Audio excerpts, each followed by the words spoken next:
Roberto Carlos.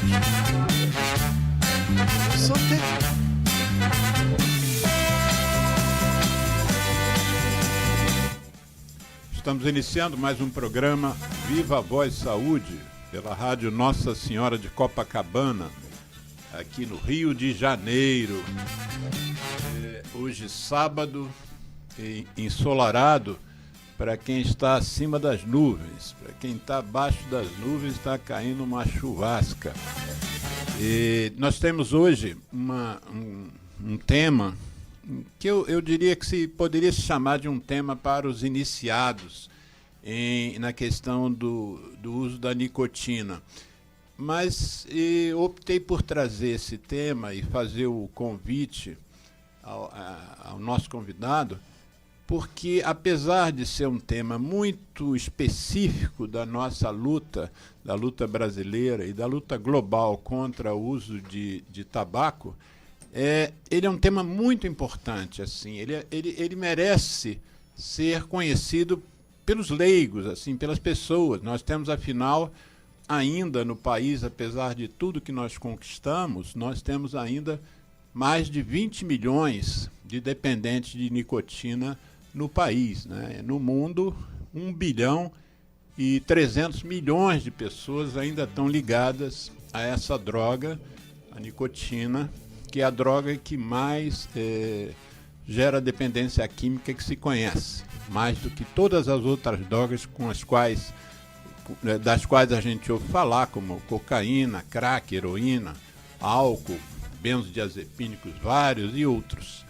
Então, o enfrentamento da dependência de nicotina foi considerado, em 1998, pela Organização Mundial da Saúde, o maior problema de saúde pública do planeta.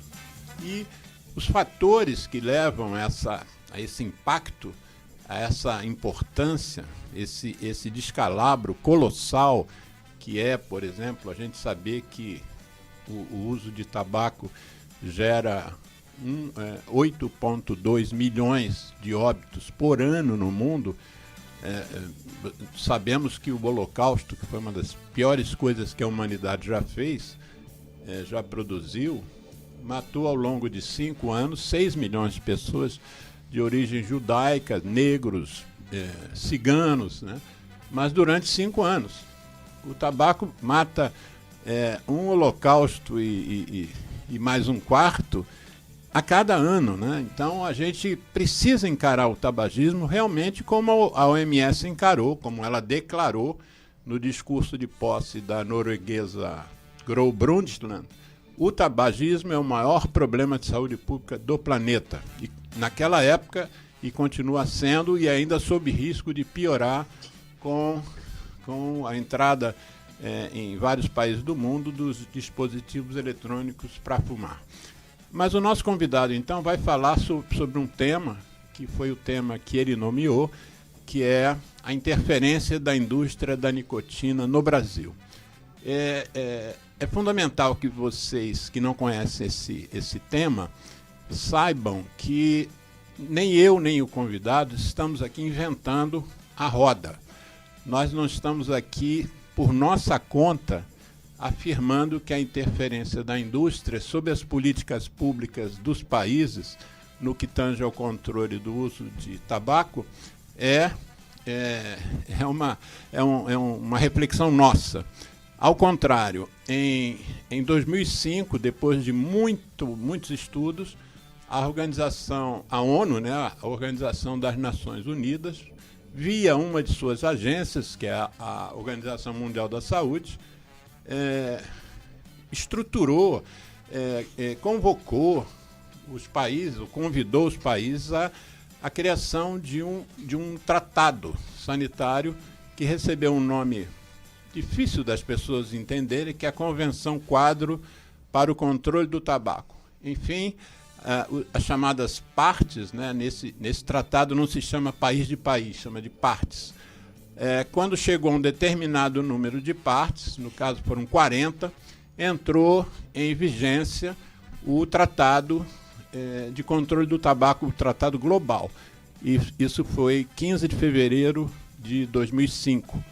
E a partir daí foram criados, essa convenção tem diversos artigos, se não me engano são 38 artigos, e o artigo 5º da convenção, ele é subdividido, ele tem um 5.3, e o artigo 5.3 da Convenção Quadro, quer dizer, desse Tratado de Saúde, diz o seguinte: as pessoas precisam, os países, né, as partes, precisam proteger as suas políticas públicas da interferência comercial e dos interesses comerciais da indústria que produz e veicula e comercializa produtos de tabaco.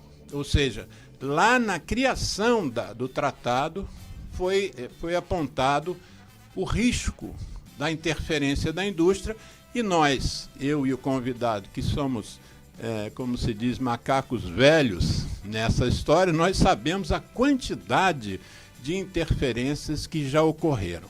Então, eu vou apresentar o convidado, Alexandre Otávio Ribeiro, meu amigo dileto de lutas e de vida há muitos anos, não vou dizer quantos, e ele hoje, já há algum tempo, né, ele é do Instituto Nacional do Câncer, de formação, ele não é da área da saúde, ele é um documentarista, um jornalista e um historiador, é mestre em história contemporânea, né? E é documentarista, fez alguns documentários muito interessantes. O que eu mais assim tem uma ligação afetiva é o documentário Dois para Lá, Dois para Cá, com a história, né, dando um protagonismo à dupla Aldir Blanc e João Bosco, mas com um ênfase na vida e na produção do Aldir Blanc, que infelizmente, né, esse documentário é bem mais antigo, mas infelizmente o Aldir nos deixou, né, por força desta pandemia que acabou de sair de emergência global, segundo a OMS, mas que eu acho que a gente tem que se manter atento a ela, e quem não se vacinou deve completar o esquema vacinal. Mas então eu recomendo que vocês assistam, botem lá no Google, depois a gente põe no link do programa, Dois para Lá, Dois para Cá. Como é que é o título completo? Aldir Blanc, Dois para Lá, Dois para Cá. Aldir Blanc, Dois para Lá, Dois para Cá. Que é a música clássica, né? Exatamente. Cantada por Elis Regina, né? Regina. Exatamente, Dois para Lá, Dois para Cá.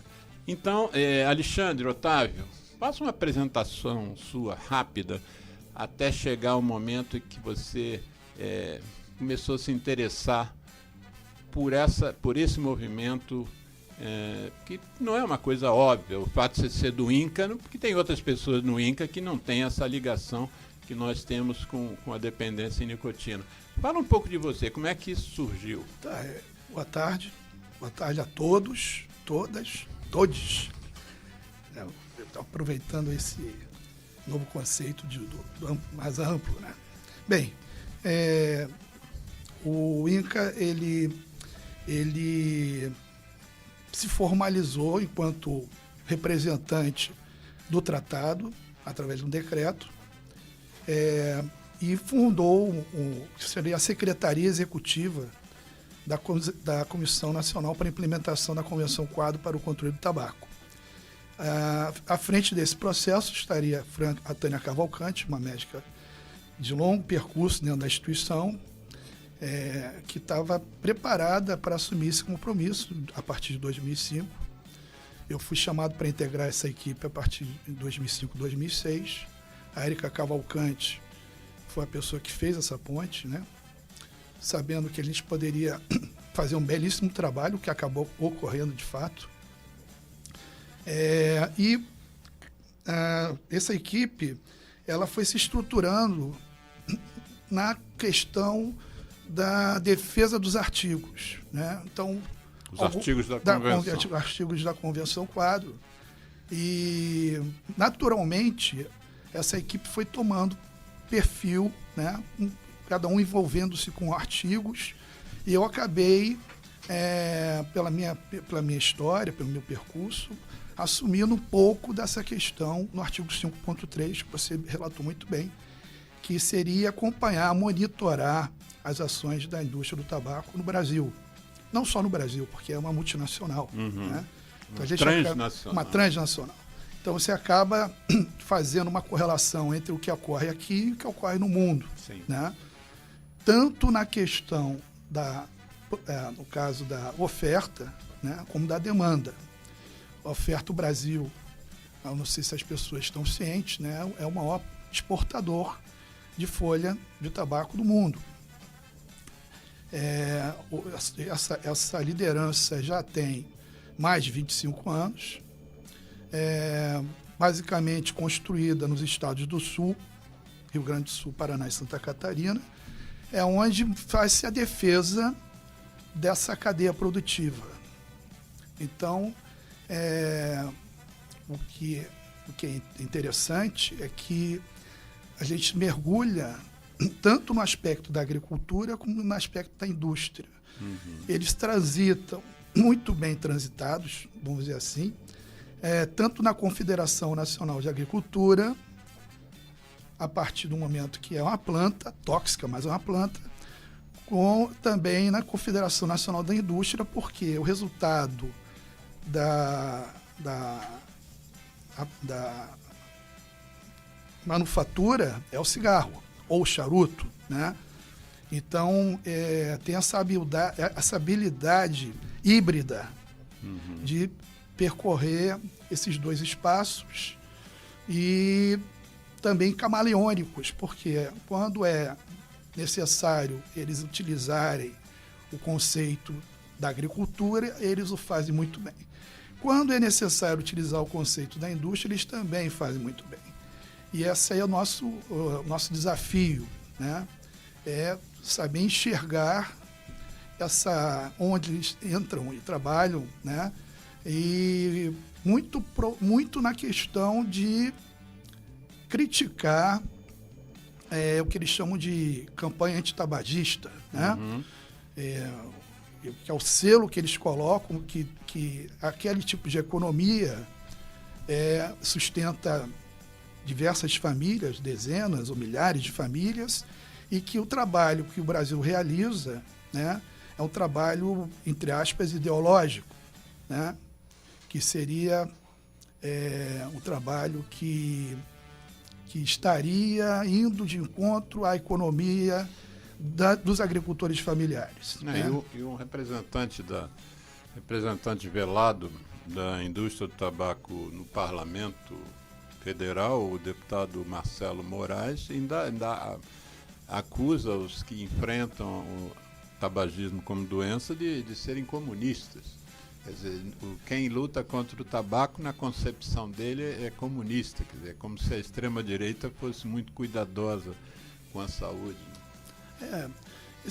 O governo que deixou de sentar no Planalto, né, ele levou com ele, esses 4 anos, esse aspecto de criminalizar as organizações não governamentais.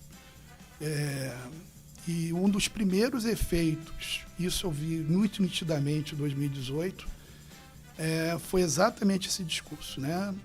Que o Ministério da Saúde, através do INCA, a sua Secretaria Executiva, tinha motivos ideológicos e não técnicos para poder cumprir a agenda da Convenção Quadro, né?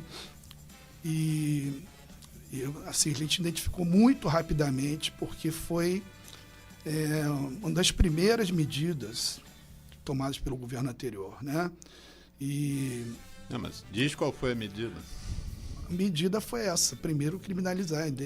Mas a medida em si...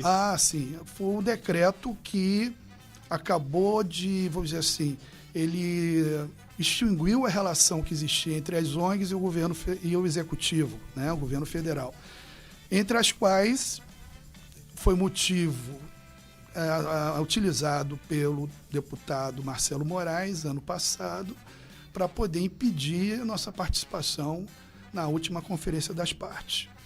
Vamos fazer uma parte, porque como o tema não é um tema fácil para quem não é da área, vamos fazer uma parte. Eu mencionei que em 2005, você também já mencionou, a ONU, via OMS, condensou, né, num tratado o enfrentamento global do tabaco, por ser o tabaco causador de 8,2 milhões de mortes e 160 milhões de adoentados graves anualmente.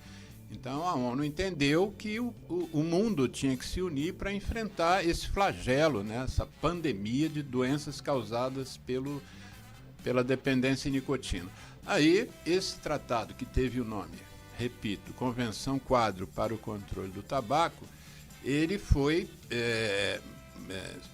vários países ratificaram, assinaram, uns ratificaram, mas não assinaram, mas enfim, nós temos hoje 182 países. Para a implantação e implementação desse tratado em cada país, foi sugerido que os países criassem uma comissão, porque isso envolveria muitos interesses. Você já mencionou alguns: indústria, agricultura, economia, movimento da agricultura familiar, saúde, né? Enfim, uma série de questões, educação. E aí o Brasil criou essa comissão para implementar o tratado no Brasil, que recebeu o nome de Comissão Nacional para a Implementação da Convenção Quadro para o Controle do Tabaco no Brasil. É um nome imenso, e que a sigla era CONIC. Né? Comissão Nacional para a Implementação da Convenção Quadro, CONIC. E aí o que você está mencionando é que logo que o governo anterior, que a gente é bom nem falar o nome, assumiu, ele extinguiu várias comissões, inclusive encaminhou para a extinção da CONIC, sendo que a CONIC é uma instituição que não tem a participação direta da sociedade civil. A sociedade civil está no entorno, né? Mas a CONIC, propriamente dita, são representantes dos ministérios, se não me engano, a Receita, são vários.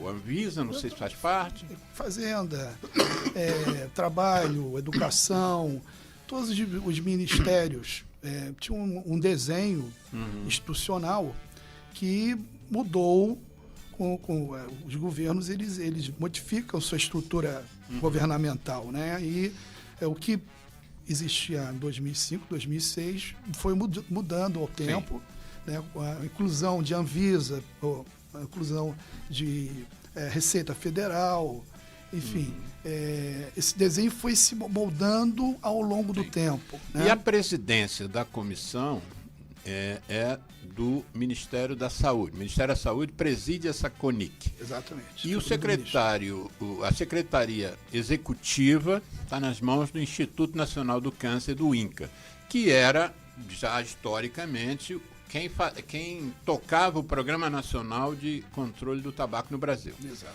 Então, siga aí no teu raciocínio. É bom lembrar, e acho que você, com muita conhecimento de causa, que os primeiros embates, lá dos anos 70, o governo federal não participava. Quem criou esse embate foram sociedades médicas, né? Isso, ao longo do tempo, foi se conjugando com as iniciativas vindas de fora da Organização Mundial de Saúde, e o governo entendeu, em determinado momento, eu demarco isso em 1980, Fumou Saúde, o ministro Arcoverde, ministro da Saúde, então, do governo Figueiredo, foi enviado para essa conferência. Essa conferência, Fumo e Saúde. Fumou Saúde. Foi uma conferência internacional que teve a participação de quase todos os países do mundo. O Brasil nunca tinha enviado para essa conferência nenhum representante, né? Era sempre iniciativas do próprio INCA, né? ou outras entidades, mas nunca subvencionado e com uma direção governamental. Então, o Arcoverde vai para a conferência, traz o tema pela primeira vez, e é o primeiro embate e o conhecimento do volume de, vamos dizer assim, de recursos destinados a tratamento com doenças relacionadas ao tabaco, ao tabagismo, né? Isso estava fazendo um efeito perverso naquele tempo no INAMPS, né? O volume de recursos aplicados para poder tratar esses doentes era uma coisa absurda, e nesse sentido ele entendeu que deveria começar a trabalhar na política de prevenção, né? E estruturou através do Ministério da Saúde esse primeiro movimento, que foi claro que teve lá dentro a Receita Federal. Naquele tempo, entendia que os recursos da tributação do cigarro eram muito grandes e perversos, né? E era até então, o secretário da Receita era o Dornelles, Francisco Dornelles, que inclusive chegou a anunciar naquele período que o brasileiro, se parasse de fumar, o país quebraria. Né? Não sei se isso é uma coisa boa para a gente entender que o PIB brasileiro dependia das vendas de cigarro no país. Né? Era um despropósito total. Despropósito, Então, algo que foi sendo compreendido ao longo da década de 80, até formalizar-se, né, através das sociedades médicas liderando esse processo, um grupo de trabalho, em 85, já no período Sarney, Rosenberg, Dr. Rosenberg, falecido, que liderou esse processo, e a partir daí... Cada um tem um mito que prefere, né? O Zé Rosenberg, saudosa memória, e Ana Margarida Rosenberg vai receber essa nossa entrevista, mas o Zé Rosenberg é o meu mito, assim, em relação ao enfrentamento do tabaco, né? Aliás, quando eu falei agora em enfrentamento do tabaco, eu queria só lembrar que as pessoas que dizem que a nossa campanha é antitabagista estão completamente equivocadas com a semântica, né? A nossa campanha, a campanha brasileira, e a campanha que a OMS encampa é anti-tabaco, anti-nicotina, anti uma droga que mata 8,2 milhões de pessoas. Nós somos pró-tabagistas, nós somos a favor do ser humano que, infelizmente, lá na adolescência caiu na rede dessa indústria inescrupulosa e que tem sido condenada também como criminosa, por exemplo, nos Estados Unidos, onde é a matriz da maioria delas. Mas aí você estava falando o histórico e eu te interrompi novamente. Só para que as pessoas entendam, né? O Brasil sempre utilizou a terminologia fumo. É o usual. E no processo de você trazer o tema tabaco, o tabaco ele compreende tudo, né? Desde o usuário até a produção, enfim, todo o arco, que eles chamam de cadeia produtiva. E a própria indústria, a partir do momento da criação o Brasil ratificar a Convenção Quadro para o controle do tabaco, teve que se moldar essa nomenclatura. Então, o que era, por exemplo, o Sindicato da Indústria do Fumo, para eles fazerem um embate com, vou dizer assim, o que se tornaria um embate ao longo dessas 2 décadas, né? Eles modificaram essa nomenclatura, que é o usual, sempre foi, cultural, né, para tabaco. Né? Isso função do Brasil ter ratificado. Eles tiveram que fazer essa mudança.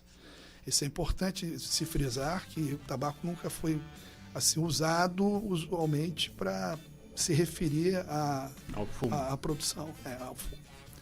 Isso é importante delinear, porque exatamente quando se cria a CONIC, o Sindicato da Indústria do Fumo, alguns meses depois, vira Sindicato da Indústria do Tabaco. Né? Isso é algo que, ao longo do processo, as pessoas... Sim, tabaco. Que é a organização, a entidade que congrega as empresas associadas. Aí entra todas, né? Philip Morris, Alliance One, enfim, várias outras que utilizam aquele emblema do Sindicato de Tabaco para poder fazer, vamos dizer assim, as críticas às estratégias de saúde utilizadas para acabar com a demanda, né, do Brasil. Você estava falando da produção de tabaco, daqui a pouco a gente vai centrar o nosso episódio de hoje, o nosso programa de hoje, na questão da interferência, né? Quais são as interferências, como eles interferem. Mas você já mencionou algumas vezes aqui a questão das famílias produtoras de tabaco no Brasil, né? São agricultura familiar, na sua imensa maioria. Tem caído o número de famílias, já foi quase 200 mil, hoje me parece estar em torno de 140 mil. Mas é um quantitativo importante que a gente tem que se preocupar, né? A gente que faz esse enfrentamento contra a doença, nicotinismo, que eu prefiro chamar, a gente tem sempre um olhar de preocupação de como apoiar essas 140 mil famílias a saírem Dependência. Dessa produção, que é também uma dependência, né? O fumante é um dependente químico, mas as famílias são dependentes de indústria também, da indústria do tabaco. Mas aí, já que nós mencionamos, e é bom mencionar, a Convenção Quadro para o Controle do Tabaco, tal Tratado de Saúde, fala um pouquinho dos artigos que foi pensado lá atrás, na criação do tratado, precisamos apoiar os agricultores a diversificarem. E isso é um dos artigos. Fala um pouquinho disso. Eu tenho que voltar um pouco. Né? O Brasil foi o primeiro a assinar o tratado, e ficou circulando para os outros países também assinarem, e um dos últimos a ratificar pelo Congresso o tratado. Essa ratificação do tratado pelo Congresso, ele demandou muito trabalho, porque a indústria, através de suas entidades, enfim, a Associação de Fumicultores do Brasil, que não mudou o nome, Fumicultora, criticou de maneira muito engenhosa, né, dentro do Congresso, o que estava sendo trabalhado, ou seja, o entendimento que o Brasil deveria ratificar, tanto na Câmara Federal quanto no Senado. Isso, numa negociação feroz, o Brasil, o governo, teve que estar presente nos municípios fumicultores, né? Foi uma negociação necessária para discutir dentro da cadeia, dentro desses municípios, a questão do tratado. E houve muita, vamos dizer assim, fake news, né? Não se chamava assim, não se chamava assim, que eles iam morrer de fome, que o governo brasileiro estava acabando com o ganha-pão deles, e que isso foi uma mobilização ferrenha, né? Para quem estava naquele momento, o doutor Temporão era o diretor do INCA, nessa época, esteve presente lá em Santa Cruz do Sul, se eu não me engano. Depois ele veio a ser ministro da Saúde. Depois ele veio a ser ministro da Saúde. Esteve aqui no programa já 2 vezes. E o senador Eduardo Suplicy, na época. Enfim, e houve muita reação negativa à presença do governo, né, e do Legislativo Federal, né? E, enfim, dos resultados para o Brasil ratificar, aí é que está toda essa trajetória, acho que foram 5 audiências públicas nesses municípios, se eu não me engano. Uma das negociações possíveis foi que o Brasil criasse um programa destinado a fazer com que esses agricultores, em caso da queda da demanda global do consumo, tivessem alternativas. Isso, e o Brasil criou um chamado Programa de Diversificação das Áreas Produtoras de Tabaco. Né? Foi uma contrapartida. Programa de diversificação significa você diversificar. Isso. Você, ao invés de plantar uma coisa, você plantar outras coisas. Entre outras, a diversificação é no plantio, mas também tem agricultores que hoje estão ganhando dinheiro com ecoturismo dentro da sua propriedade. Então, não é que ele não está ganhando dinheiro ali com plantio, ele está ganhando dinheiro com turismo. Também são outras formas de você diversificar e obter renda, né?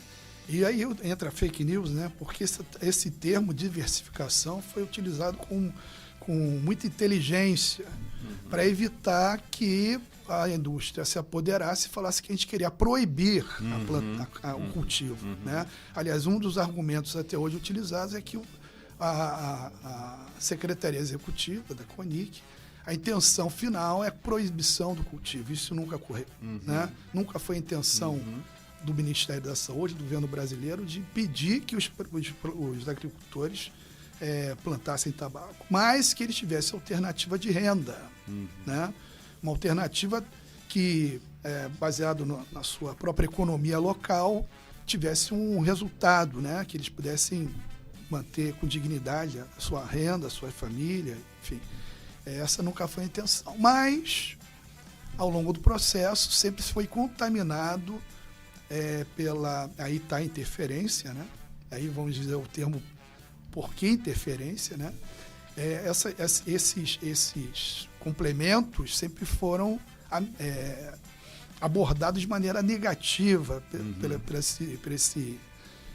pela indústria do tabaco, porque eu falo indústria porque, na verdade, quem fica à frente do processo de negociação da agricultura familiar é a própria indústria, através, aí que está o pulo do gato, do sistema integrado.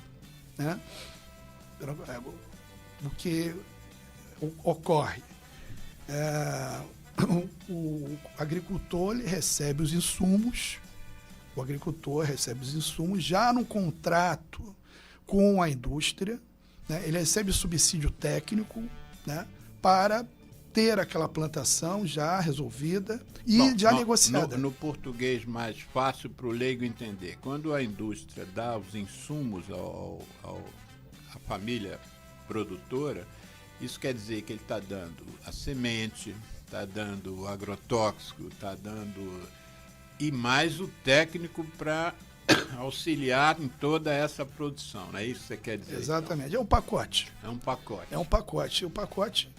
Esse pacote, a princípio, tem como contrato a venda final do produto, no caso a folha, né?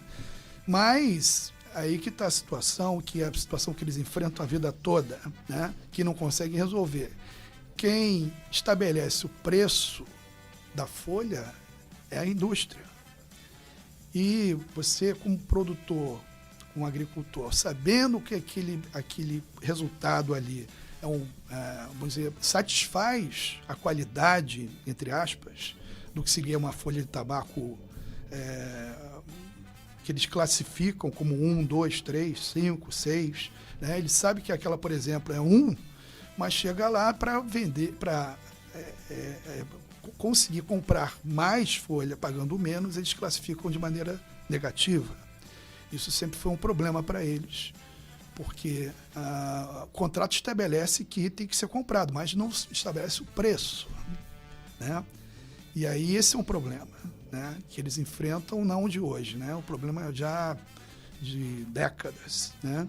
E até hoje, pelo que eu tenho acompanhado, eles estão querendo, a Assembleia Legislativa do Rio Grande do Sul está querendo que o produto seja classificado na própria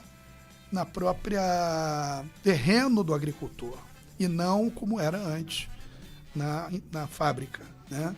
Esse é um problema que eles enfrentam muito sério até hoje. Não adianta a lei, apesar de... Eu tenho li essa semana um artigo, eu não sei se era inglês ou se era americano, mas esse artigo dá um nome a isso que nós estamos conversando, dessa questão dos insumos serem dados pela indústria, o técnico, a garantia de compra. E o nome que eles estão usando em português seria a escravidão moderna. Ou seja, a gente diz que a dependência em nicotina é uma adicção, né? E a palavra adicto vem do tempo da escravidão, onde o escravo ele era adicto ao dono da fazenda. Ele era adicto porque a fazenda tinha um armazém e ele fazia as compras no armazém e não pagava, e ficava com uma dívida com o dono da fazenda. E o que esse grupo americano está chamando de escravidão moderna é o que você acaba de descrever aqui. Porque além de você dar o insumo e dar o apoio e garantir a compra, você também faz empréstimos, né? Eles ficam devendo muitas vezes esses tais insumos, eles não são na verdade dados, não é isso? Então você concorda com essa simplificação de traduzindo isso tudo, eles ficam escravos da indústria? A gente tem que pensar que a plantação, o cultivo, ele está feito há tempo, né? E aí tem no Rio Grande do Sul, principalmente, o Paraná e Santa Catarina, tem momento de seca severa com momento de chuva intensa, né? Então ele não tem como prever, né? Isso aí impacta demais na questão da qualidade, entre aspas, da folha, né? Uhum.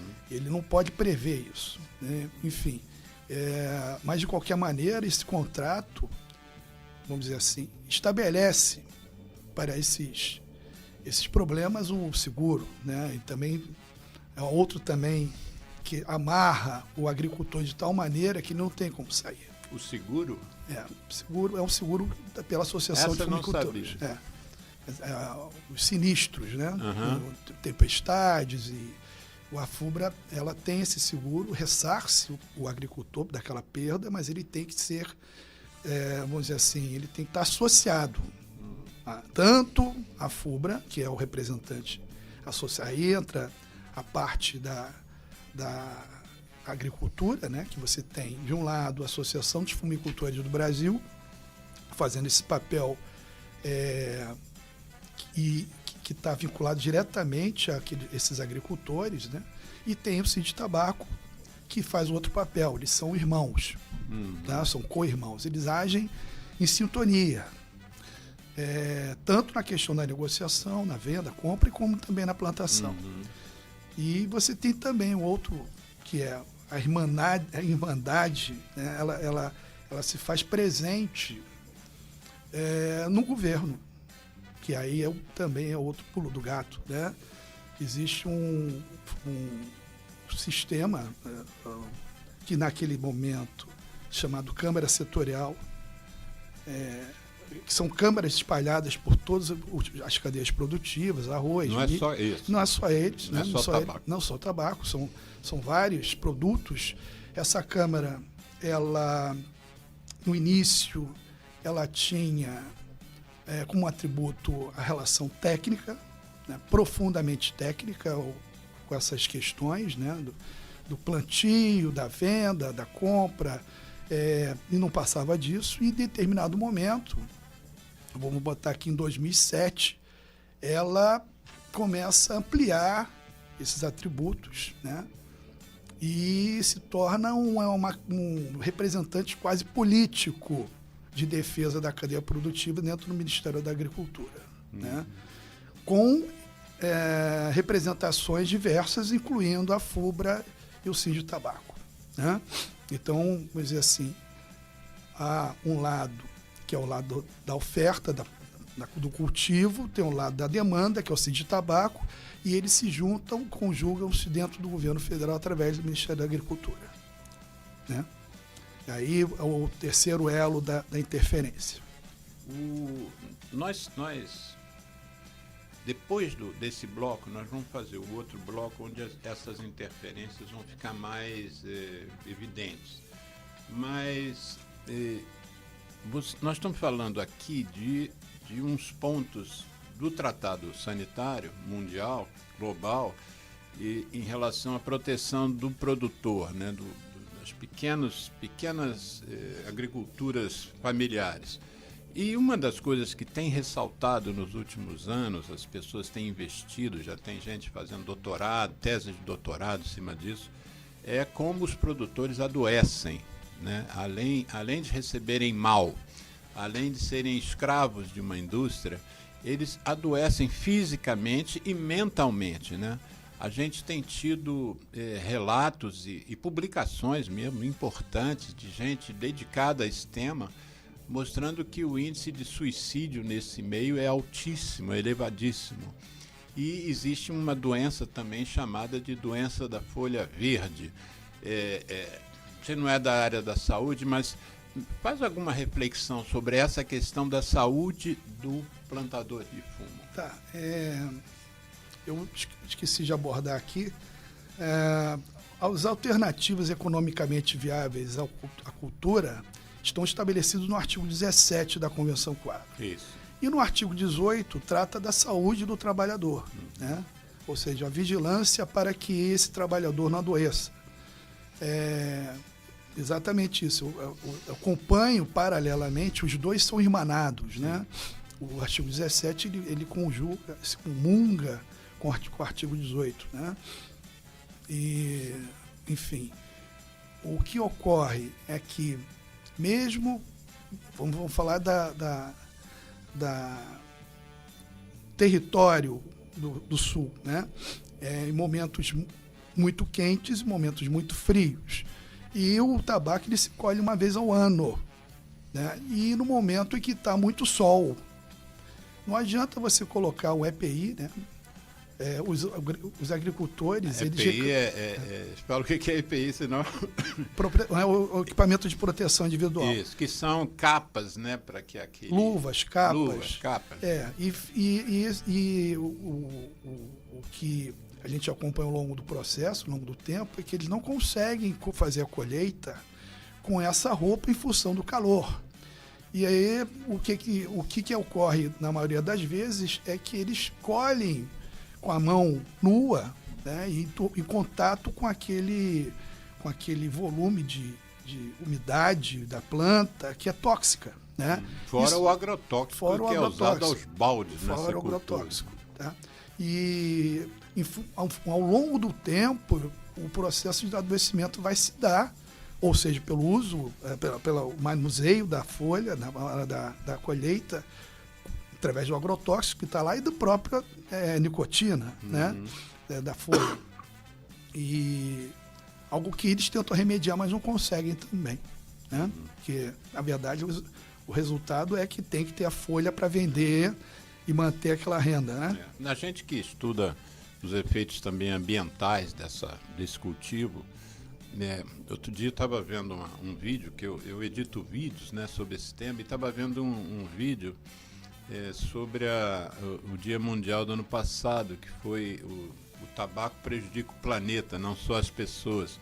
E aí na sinopse, né, tem a produção do tabaco derruba 600 milhões de árvores no mundo e ocupa 200 milhões de quilômetros quadrados também para ocupar aquilo.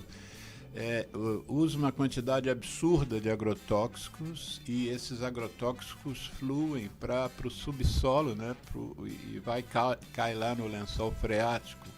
Você tem um gasto de água, né? São 20 bilhões de litros de água que são jogados para a cultura do tabaco, né? Então, hoje em dia, existe um olhar muito específico fora da área da saúde humana para a questão da saúde ambiental, né? Do equilíbrio do meio ambiente. É um negócio absurdo. Você, para secar a folha de tabaco, você tem que transformar a árvore em carvão para botar no forno que vai secar a folha antes dela ir para tal lá avaliação, que, em geral, contra o produtor, pela indústria do tabaco. Nós temos aqui uns comentários no nosso vídeo. Gabriela Lozada e Angélica Silva deram boa tarde para a gente.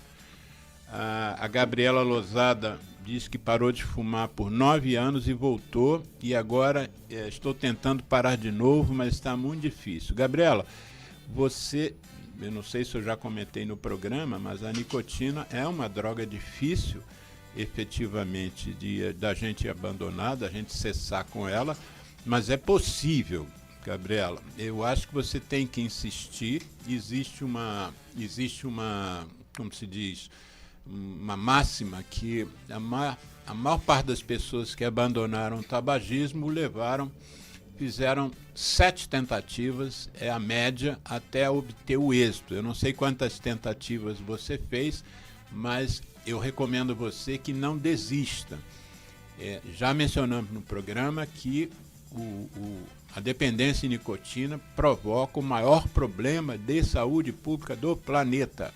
A gente tem que falar isso com as letras garrafais, porque a gente às vezes tem uma certa descrença, porque é um cilindro branquinho com um filtro de plástico na ponta, e como é que pode isso matar 8 milhões de pessoas e adoecer 160 milhões de pessoas, né, gravemente? Então, não desista não. O Sistema Único de Saúde é dotado de equipes que podem ajudar você. Não sei como é que foi sua tentativa, mas insista.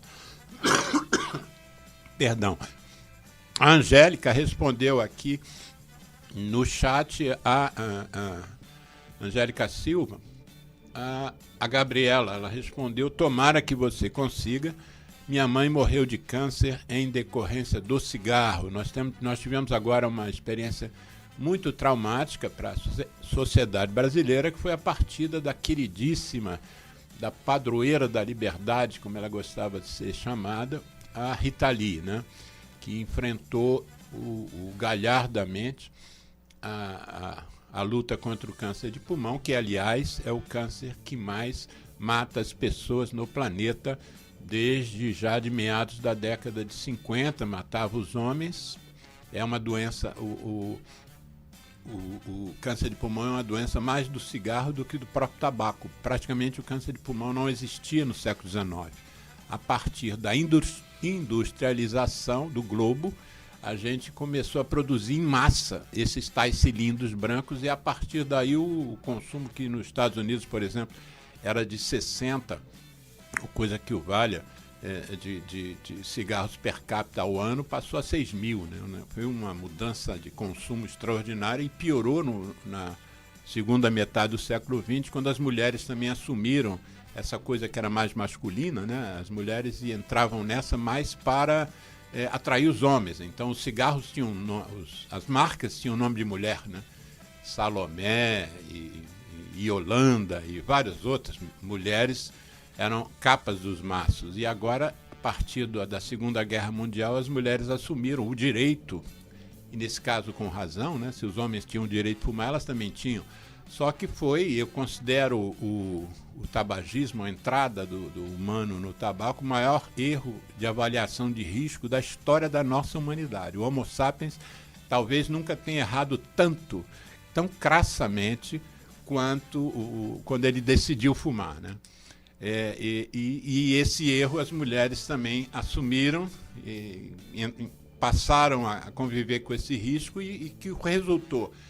Nos Estados Unidos, as mulheres começaram a fumar na década de 50, o tumor de pulmão era praticamente inexistente nas mulheres em 1950, em 1985 já era o primeiro a matá-las, né? Passou pela mama, cólon, tudo, e assumiu a liderança. Mas Angélica Silva e Gabriela Lousada, obrigado aí pela participação, e divulguem o link aí, compartilhem, cliquem no gostei, mas passe para a rede de vocês. Alexandre é uma fera nesse assunto, se dedica muito, ele é um jornalista, ele é um historiador, enfim. E a história é importante, e o jornalismo também é importante, né? Para alcançar a população, né? O jornalismo tem esse papel, e o historiador, ele presta atenção em coisas que às vezes o médico, né, o sujeito, o oncologista, ele não está ligado na história. Como é que a coisa aconteceu? Como é que passou, papá? Então, vou fazer o seguinte, Geraldo, vamos fazer um intervalo. Esse nosso programa é uma iniciativa da nossa ONG, que é o Centro de Apoio ao Tabagista, que está aqui exposto na televisão, que o Geraldo muito bem aí conseguiu. E, mais uma vez, dizendo que a gente apoia o tabagismo, né? A gente não é anti-tabagista, que essa é a ideia que a indústria quer que as pessoas tenham, que quem fale mal do tabaco está falando mal das pessoas, quem fale sobre a produção está querendo acabar com o emprego do produtor. É completamente ao contrário. A gente quer apoiar o produtor para que ele faça geleia, que ele faça outras coisas, né? Doce em calda,